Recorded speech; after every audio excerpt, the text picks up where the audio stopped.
कौशाम्बी जिले में वक्फ बोर्ड की भूमि पर हुई कार्रवाई पूरे यूपी के लिए नजीर बन सकती है। यह साल भर पहले 96 बीघे जमीन को वक्फ बोर्ड से आजाद कराई गई थी, जिसका ब्यौरा शासन से मांगा गया था, जिस पर 6 बिंदुओं पर प्रस्ताव भेजा गया। माना जा रहा है कि इसी आधार पर दूसरे जिलों में भी कार्रवाई हो सकती है। सिराथू तहसील के कड़ाधाम में 96 बीघे जमीन का प्रकरण वर्ष 1950 से कोर्ट में चल रहा था, लेकिन निस्तारण नहीं हो पा रहा था। मामला तत्कालीन एडीएम न्यायिक डॉक्टर विश्राम की कोर्ट में चला। शासकीय अधिवक्ता राजस्व शिवमूर्ति द्विवेदी ने प्रकरण की गंभीरता से अध्ययन किया। इसके बाद कार्रवाई शुरू की। सभी बिंदुओं की बारीकी से छानबीन करने के बाद आखिरकार वक्फ बोर्ड से 96 बीघा 1 साल पहले वापस ले ली गई। इस जमीन को सरकारी खाते में दर्ज करा दिया गया। इससे वक्फ बोर्ड की जमीन की देखभाल करने वाले तिलमिलाए थे, लेकिन उनकी दाल नहीं गली। अब पूरे प्रदेश में कार्रवाई शुरू हुई तो तत्कालीन एडीएम न्यायिक की कोर्ट में चली कार्रवाई का ब्यौरा मांगा गया। 6 बिंदुओं पर कार्रवाई के लिए शासकीय अधिवक्ता ने शासन को सुझाव भेजा। यह सुझाव स्वीकार कर लिया गया है। इससे डीएम व अन्य अधिकारियों का मनोबल बढ़ा है।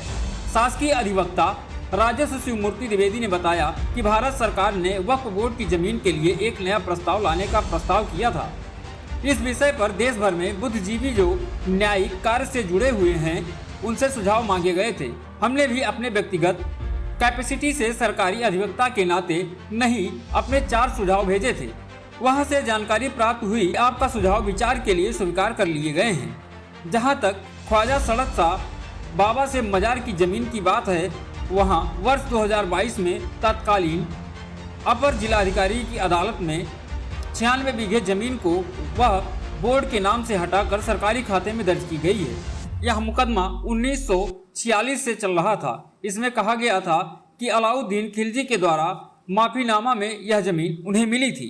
सरकार जो है वक्फ बोर्ड की संपत्तियों के विषय में एक नया बिल लाने का प्रस्ताव किया है, जिसमें संपूर्ण भारत के बुद्धिजीवी वर्गों से सुझाव मांगे गए हैं। विशेष तौर पे जो न्याय विधि से संबंधित है उस पर सुझाव दिए गए। मैं भी अपने पर्सनल कैपेसिटी से, सरकारी अधिवक्ता के नाते नहीं बल्कि व्यक्तिगत कैपेसिटी से 4 सुझाव हमने भी भेजे हैं। और हमको जो वहाँ से रिस्पांस आया है वो ये कहा गया है कि आपकी बात विचार के लिए स्वीकार कर ली गई है। जहाँ तक ख्वाजा कड़क शाह कड़ा की वक्फ संपत्ति का मामला है, वर्ष 2022 में तत्कालीन अपर जिलाधिकारी न्यायिक द्वारा 96 बीघे ज़मीन राज्य सरकार में वेस्ट किए हैं और ये मुकदमा 1946 से चल रहा था। इसमें कहा गया था कि अलाउद्दीन खिलजी द्वारा माफीनामा के तहत हमको ये ज़मीन मिली थी। कौशाम्बी से जनमत न्यूज के लिए राहुल भट्ट की रिपोर्ट।